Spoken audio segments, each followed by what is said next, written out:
How y'all doing? It's Labor Day. My work is making poems. I'm just going to read some to you. It's my way of interacting with, assessing, analyzing, othering, and belonging. Y'all doing okay, though? I'm from Oakland. I respond well when people respond back to me. Better this way, yes. All on my team. The first poem I read was a commission from the Oakland Museum of California on the occasion of the 50th anniversary of the Black Panther Party.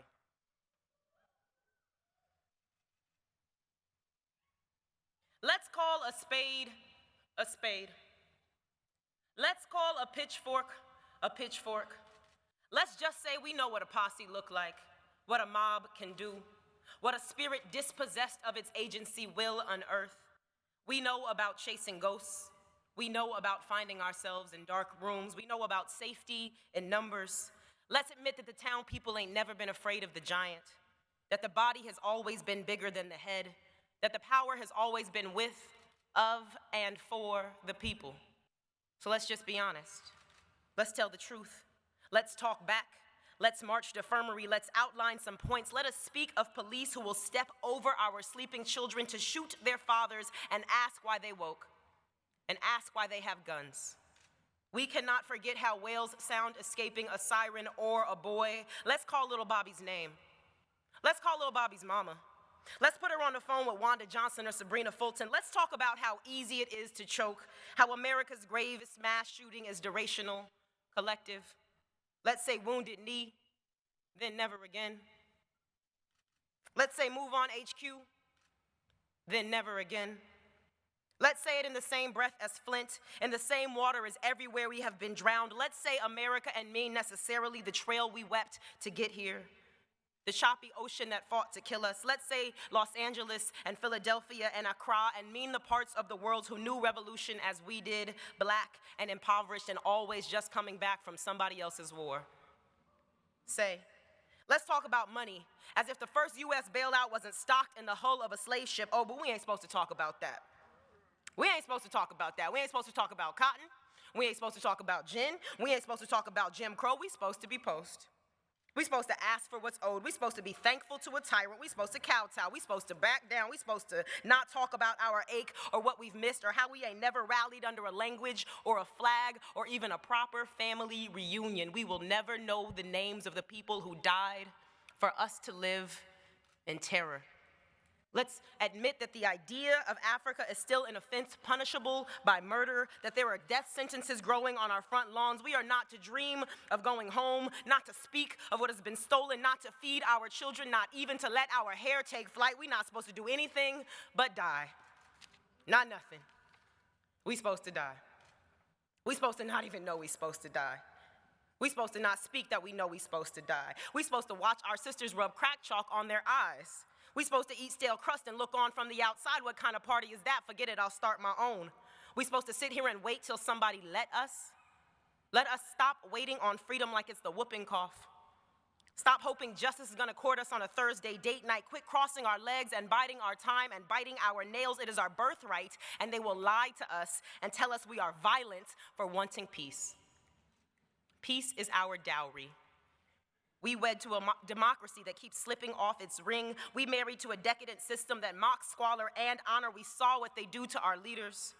We see how they try and string us up. There are bodies on the asphalt. There are members in closing. There are lines drawn tight all around and they close in, but there's a courthouse. There's a free breakfast. There's Emery's pen. There's Tarika's fingers, Sonia's poems, and Bobby's plans in kitchen. There are instruments of light and joy. There are folks waiting on orders. There are children in the hallway singing songs about their mamas, these blues people in their black leather. There are teenagers sneaking into the meetings, old folks who are both afraid and resentful. They didn't do this first, but some did. Some dusted off their pistols and got right to it right here on Grove or MLK, right here on 10th Street, right in front of McClymonds and Merritt. Come real revolution, come real fire and fake alibi. Come some Sunday when some brother come to with a visceral realization that he lost sanity to a country that would have his breath on a plaque, that would take his head without thinking. He's either want to get even or get freedom. The whole universe stands to benefit if that black man were free.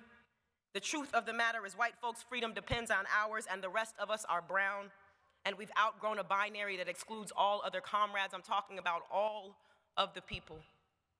all of the people, all of the people, all of the power, all of the people, all of the power, all of the people, all of the power, all of the people, all power to the people.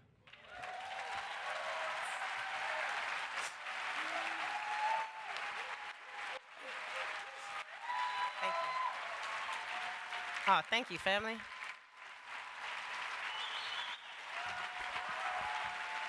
Oh, thank you. Okay, great. I got two more. If that's okay, we could just go on to the next panel. I'm honored to be here at this Othering and Belonging Conference. I feel like Othering and Belonging is a study of my life, and I feel like I'm probably in the company of people who feel the same way, constantly unpacking, unearthing, having the hard conversations, rewriting, redoing. And I think that as a lighter-skinned black woman, I experience a level of privilege. As an educated, two-degreed woman, I experience a level of privilege. And in my book, Dated MCs, I wrote a poem that I rarely read out. I read out just a couple days ago, and they encouraged me to read at this conference as well, called Light Privilege, or Lily Speaks. Any light-skinned folks in the room? All right, y'all know what I mean.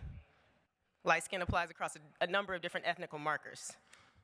Same kind of oppression. It's a cycle, so it begins on 2. 2. If, say for example, we're in the liquor store on Adeline and Hollis and an actual real-life black girl tell you your hair look like it got some white in it, you take it as the compliment she intends. Pretend you don't know the accusation. Make her feel it is her idea. Don't you know if you beautiful, you supposed to deny it? You're not supposed to let on you considered how so much finer you are than her. 3. Oh yeah, and Whitley Gilbert, and Freddie, and Denise the pretty one, and Sandra the second prettiest, and Rudy had long hair but don't make the cut, and Raven Simone, and Winnie, and Nelson, and Justine and Clara, of course, and absolutely not Cousin Pam, not Vanessa, of course, and if she end up with Dabness, they'll have the darkest Huxtables, and he work in sanitation too. Please. 4. To be born this light is to direct traffic from the center of an isosceles triangle etched over the Atlantic. Take Caribbean sugar, take all the spice in India. I'll be the milk in your light-skinned caffeine rush. I'm what moved the Industrial Revolution. Live from the factories in London, red bones have gathered the whole world's sorrow in a teaspoon and their shade in the palm of a hand. 5. And of course, the first light baby born in the new world was an admission of the enslaved's defeat. 6. Oh my God, what do you mix with? Oh my God.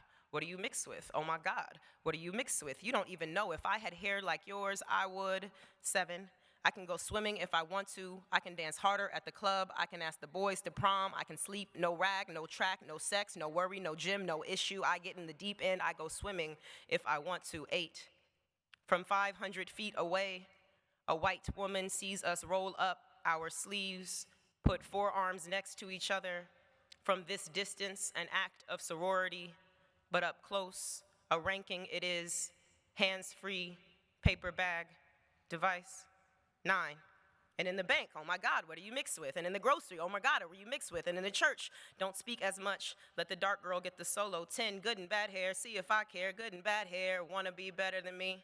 11, oh my God, what do you mix with? Oh my God, what do you mix with? Oh my God, what do you mix with? Oh my God, what do you mix with? Got to be something, you don't get hair like that, behaving black. 12, and this, how I apologize for a million hurtful acts I can never say I did or never knew as pain, like taking Shayla Thompson by the hand, parading her around the schoolyard, take her chin, see, profile right, center, profile left, fingernails, grade of hair, ask all the boys, Marcus Turner, John Sharper, Justin Pleasance, which one of us the most beautiful? They say no, duh, see? 13, see? Dark girl tears keep my hair straight. 14,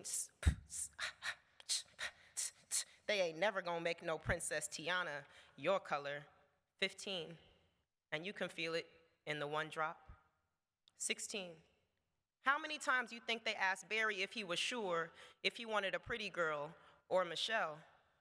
17, my best friend's best friend Malaya, before they shot her, had a theory about mixed girls with black mamas and mixed girls with white mamas, and how the first ones is black and the second ones is white, and it's about how you learn to ask for what you want in the world. She say she always been so glad her mama so black.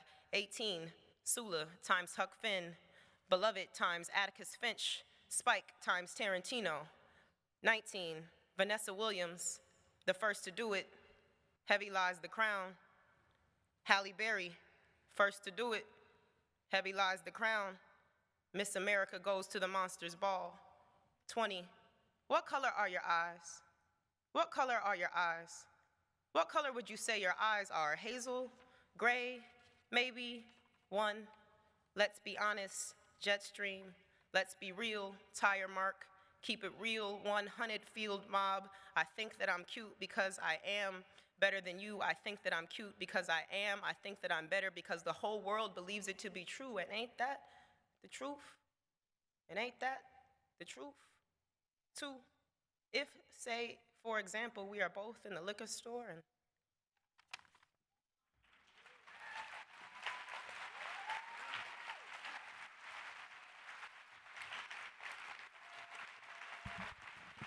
thank you. So I feel often that my multiple ways of identifying myself and being identified by others are in competition with each other. Anybody ever been a woman? For sure, this is for you. This was also commissioned by TED on the occasion of their TED Women Conference. I wrote it a week before the election results came in. I know this country.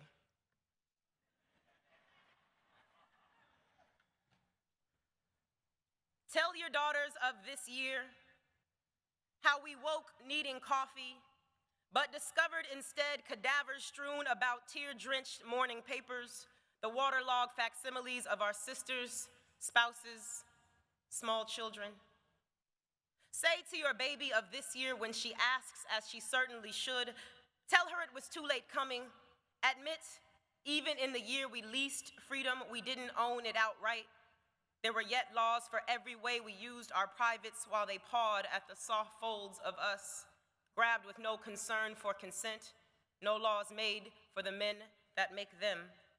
We were trained to dodge, to wait, to cower and cover, to wait more, still wait. We were told to be silent, but speak to your girls of this wartime. A year preceded by a score of the same, so as in 2 decades before, we wiped our eyes, laced caskets with flags, evacuated the crime scene of the club, laid our bodies on the concrete, caterwauled in the street against the outlines of our fallen, cried, of course we mattered, chanted for our disappeared. The women wept this year. They did. In the same year, we were ready. The year we lost our inhibition and moved with courageous abandon was also the year we stared down barrels, sang of cranes and skies, ducked and parried, caught gold in hijab, collected death threats, knew ourselves as patriots, said we're 35 now, time we settled down and found a running mate, made road maps for infant joy, shamed nothing but fear, called ourselves fat and meant, of course, impeccable. This year we were women. Not brides or trinkets, not some off-brand gender, not concessions, but women. Instruct your babies. Remind them that the year has passed to be made docile or small. Some of us said for the first time that we were women and took an oath of solidarity. Some of us bore children and some of us did not, and none of us questioned if that made us real or appropriate or true. When she asks you of this year, your daughter, whether offspring or heir to your triumph, from her comforted side of history teetering towards woman, she will wonder and ask voraciously, though she cannot fathom your sacrifice, she will hold your estimation of it wholly, curiously probing, where were you? Did you fight? Were you fearful or fearsome? What colored the walls of your regret? What did you do for women in the year it was time? This path you made for me, which bones had to break? Did you do enough? And are you okay, mama? And were you a hero? She will ask the difficult questions. She will not care about the arc of your brow, the weight of your clutch. She will not ask of your mentions, your daughter for whom you have already carried so much. She wants to know what you brought, what gift, What light did you hold from extinction? When they came for victims in the night, did you sleep through it or were you roused? What was the cost of staying woke? What, in the year we said time's up, what did you do with your privilege? Did you sup on others' squalor? Did you look away or directly into the flames? Did you know your skill or treat them as liability? Did you believe the epithets of nasty or less than? Did you teach with an open heart or a clenched fist? Where were you? Tell her the truth. Make your life confirm it. Say, daughter, I stood there with the moment drawn on my face like a dagger and flung it back at itself, slicing space for you. Tell her the truth, how you lived in spite of crooked odds. Tell her you were brave and always, always in the company of courage, mostly the days you just had yourself. Tell her she was born as you were and your mothers before in the age of legends, like always. Tell her she was born just in time to lead.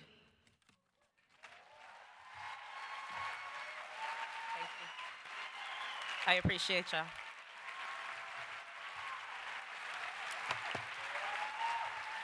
Thank you.